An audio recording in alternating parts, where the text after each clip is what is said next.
Medical made চ্যানেলের পক্ষ থেকে ভিডিওটি স্টার্ট করার জন্য আপনাদের জানাই অসংখ্য ধন্যবাদ। বন্ধুরা, আপনারা যদি এই ভিডিওটি মেডিকেল মেড চ্যানেলে প্রথমবার ওয়াচ করছেন, অতি অবশ্যই চ্যানেলটিকে সাবস্ক্রাইব করে রাখুন। আমি স্বাস্থ্য সম্পর্কিত বিভিন্ন আলোচনা করে থাকি। তো আমার চ্যানেলে গিয়ে আপনারা সেই ভিডিওগুলো ওয়াচ করতে পারেন অতি অবশ্যই। আজকে আমার যেটা ভিডিওর মূল টপিক থাইরয়েডের সমস্যা। জানেনই তো, বাড়িতে বাড়িতে সুগার, প্রেশার, কোলেস্টেরল, তার সঙ্গে থাইরয়েডও কিন্তু থাবা বসিয়েছে বাড়িতে বাড়িতে। মেয়েরা অনেক সময় বেশি ভুগে থাকে এতে। অল্প বয়সে মেয়েদের থাইরয়েডের সমস্যা হয়। সেক্ষেত্রে কি গর্ভধারণের ক্ষেত্রে মেয়েদের কি কোনো অসুবিধা হবে? এই নিয়ে বহুবার আমার কাছে ফোন এসছে যে দিদি থাইরয়েডের সমস্যা আছে, মা হওয়ার ক্ষেত্রে কি কোনো সমস্যা হবে? এটা নিয়ে আজকে আমি বিস্তারিত আলোচনা করব। আগেই জেনে নিই যে থাইরয়েডের লক্ষণ সম্পর্কে, থাইরয়েডের চিকিৎসা আছে কি না, বা থাইরয়েড থাকলে সন্তান আসার কতটা সম্ভাবনা রয়েছে সেটা জেনে নেব। থাইরয়েড গ্রন্থি হলো একটি নরম প্রজাতি আকৃতির গ্রন্থি যা ঘাড়ের সামনে আদমের আপেলের ঠিক নিচে অবস্থিত। থাইরয়েড গ্রন্থির হরমোন T4 এবং T3 তৈরির জন্য আয়োডিনের প্রয়োজন হয়, যা পুরো শরীরের বিপাকীয় প্রক্রিয়ায় নিয়ন্ত্রণের জন্য অপরিহার্য।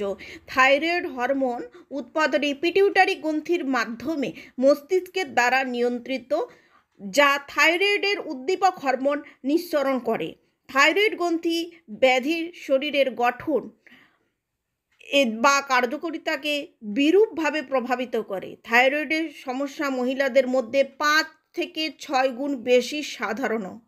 থাইরয়েড গ্রন্থির গুরুত্বপূর্ণ ব্যাধিগুলি আমি আলোচনা করব। হাইপারথাইরয়েডিজম লক্ষণ এবং কারণ। হাইপারথাইরয়েডিজম হলো সবচেয়ে সাধারণ থাইরয়েড ব্যাধি, যেখানে থাইরয়েড গ্রন্থি অপর্যাপ্ত পরিমাণ থাইরয়েড হরমোন তৈরি করে। মহিলাদের এবং পুরুষদের মধ্যে কিছু সাধারণ হাইপারথাইরয়েডিজমের লক্ষণগুলো আমি আলোচনা করছি। তরল ধরে রাখার কারণে শরীর ফুলে যায়, ঠান্ডা তাপমাত্রা, অসহিষ্ণুতা, কোষ্ঠকাঠিন্য, ডিপ্রেশন, ত্বকের শুষ্কতা, মনোযোগ দিয়ে অক্ষমতা, অনিয়মিত ঋতুস্রাব, পেশির জয়েন্টে ব্যথা, ক্লান্তি। হাইপোথাইরয়েডিজমের সাধারণ কারণগুলো: থাইরয়েড গ্রন্থির প্রদাহ, থাইরয়েডে প্রসবোত্তর থাইরয়েডাইটিস এবং তীব্র থাইরয়েডিজম, পিটুইটারি বা হাইপোথ্যালামাস গ্রন্থির সমস্যা, থাইরয়েড হরমোনের প্রতিরোধ। হাইপোথাইরয়েডিজমের তুলনায় মূলকভাবে কম সাধারণ, স্বাভাবিক উচ্চ উৎপাদন সহ একটি অবস্থা। মহিলাদের এবং পুরুষদের মধ্যে কিছু সাধারণ হাইপারথাইরয়েডিজমের লক্ষণ আমি আলোচনা করছি। অত্যাধিক ঘামা, নার্ভাস থাকে, মনোযোগ দিতে অক্ষমতা, আলগা গতি, অন্ত্রের কার্যকলাপের বৃদ্ধি, ধড়পড় বা হৃদস্পন্দন বৃদ্ধি, গ্লানি, কম্পন, ওজন হ্রাস। সাধারণ হাইপারথাইরয়েডিজমের কারণ হলো অত্যাধিক আয়োডিন গ্রহণ, থাইরয়েড গ্রন্থির নুডলস এবং নেডিউল সহ বিষাক্ত গলগণ্ড। থাইরয়েড গ্রন্থির বৃদ্ধিকে গলগণ্ড বলা হয়, নিজে কোনো রোগ নয়। গলগণ্ড হলো একটি অন্তর্নিহিত সমস্যা, যেমন হাইপারথাইরয়েডিজম, হাইপারথাইরয়েডিজম বা থাইরয়েড গ্রন্থির অস্বাভাবিকতার ইঙ্গিত। থাইরয়েড গ্রন্থির মধ্যে নুডলস স্বাভাবিক পিণ্ডগুলো ক্যান্সারযুক্ত টিউমার বা সিস্টের কারণে বা কখনো কখনো থাইরয়েড গ্রন্থির ক্যান্সারের কারণে তৈরি হয়। থাইরয়েড কিভাবে বুঝবেন? লক্ষণ উপসর্গ দেখে। এর একটি মেডিকেল ইতিহাস এবং শারীরিক পরীক্ষা, T4, T3 এবং TSH অ্যান্টিবডির মাত্রা শনাক্তনের মাধ্যমে। থাইরয়েড রোগীদের তাহলে খাদ্য কি বলছি, আপনারা যাতে একই ভিডিওতে বহু প্রশ্নের উত্তর পান, আমি সেই চেষ্টা এই চ্যানেলের যে ভিডিওগুলো আপলোড করে থাকি তাতে করে থাকি। তো কি খাবার খাবেন? থাইরয়েড রোগীদের চিকিৎসা সাহায্য করতে পারে এমন কোনো নির্দিষ্ট পরিচিত খাদ্য তালিকার সম্পূরক নেই। স্বাস্থ্যকর খাবার খাওয়া গুরুত্বপূর্ণ, এমনকি যখন একজনের কোনো রোগ নেই। সুস্থ থাকার চাবিকাঠি হলো সঠিক অনুপাতে সঠিক বৈচিত্র্যময় খাবার খাওয়া। আপনার ডাক্তার আপনাকে অবশ্যই এই বিষয়ে ওয়াকিবহাল করবেন। কিছু খাদ্য যেমন দুধে থাকা ক্যালসিয়াম, সোয়া ইত্যাদি থাইরয়েডের ওষুধ শোষণের হস্তক্ষেপ করতে পারে। অতএব ওষুধ এবং এই জাতীয় খাবার এর মধ্যে কমপক্ষে 4 ঘন্টার ব্যবধান থাকা উচিত। দেখুন, সুস্থ থাকার চাবিকাঠি হলো কম পরিমাণে খাবার খাওয়া।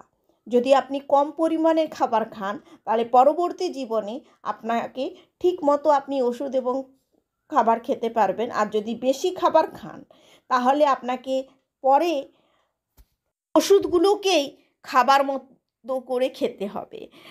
আসলে আমার বলার উদ্দেশ্য, কম পরিমাণের খাবার খান আর তাতে করে পুষ্টিকর খাবার খান, ওজন নিয়ন্ত্রণে রাখুন।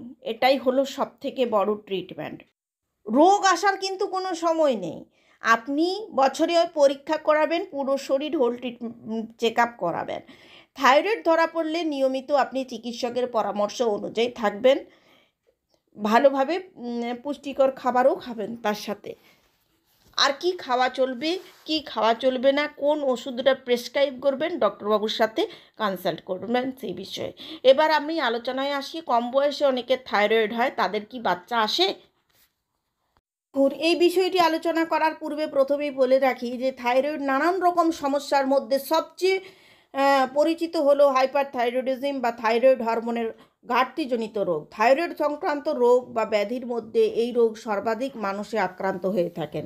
পুরুষদের তুলনায় নারীদের মধ্যে এই রোগের আধিক্য বেশি। পুরুষ এবং নারীদের প্রজনন স্বাস্থ্য থাইরয়েডের হরমোনের গুরুত্বপূর্ণ ভূমিকা রয়েছে। ক্ষেত্রবিশেষে হরমোনটির তারতম্যের কারণে বন্ধ্যাত্ব হতে পারে। গর্ভকালীন মা, শিশু, গর্ভস্থ শিশুর নানাবিধ জটিলতা হতে পারে।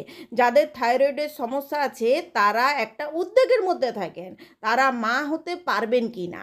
অবশ্যই পারবেন, তবে তারাই পারবেন যারা সচেতন। গর্ভের প্রথম ধাপে গর্ভস্থ ভ্রূণের বিকাশ বৃদ্ধির জন্য নিজস্ব কোনো থাইরয়েড হরমোন থাকে না। এটির জন্য মায়ের ওপর গর্ভস্থ শিশুটি নির্ভরশীল। মায়ের হরমোন ঘাটতির এই শিশু স্নায়ুবিক বৃদ্ধি বিকাশে নেতিবাচক প্রভাব ফেলে। এছাড়াও অকাল প্রসব, 24 সপ্তাহের পর গর্ভের ভেতরে মৃত্যু, এইসব বাচ্চারা সাধারণত জন্মগতভাবে কম ওজনের হয়ে থাকে। কখনো গর্ভস্থ শিশু হতে পারে জন্মগতভাবেই হাইপারথাইরয়েডিজমে আক্রান্ত। গর্ভবতী মায়েরাও এই হরমোনের অনেকে জটিল সমস্যায় আক্রান্ত হতে পারেন। গর্ভকালীন উচ্চ রক্তচাপ, ডায়াবেটিস, রক্তশূন্যতা তাদের মধ্যে অনেক বেশি হয়ে থাকে। মাংসপেশি দুর্বলতা, ব্যথা বেদনা বেশি হয়, এমনকি হৃৎপিণ্ড বিকল হয়ে যাওয়ার ঝুঁকি বৃদ্ধি পায়। গর্ভফুল আলাদা হতে পারে গর্ভাশয় থেকে, শুরুতে হতে পারে রক্তপাত। থাইরয়েডের যাদের সমস্যা রয়েছে অবশ্যই তারা মা হতে পারবেন।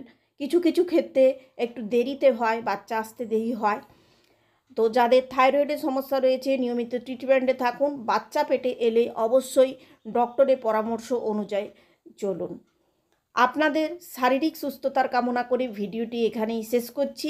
পরের দিন দেখা হবে নেক্সট নতুন কোনো টপিকের সাথে।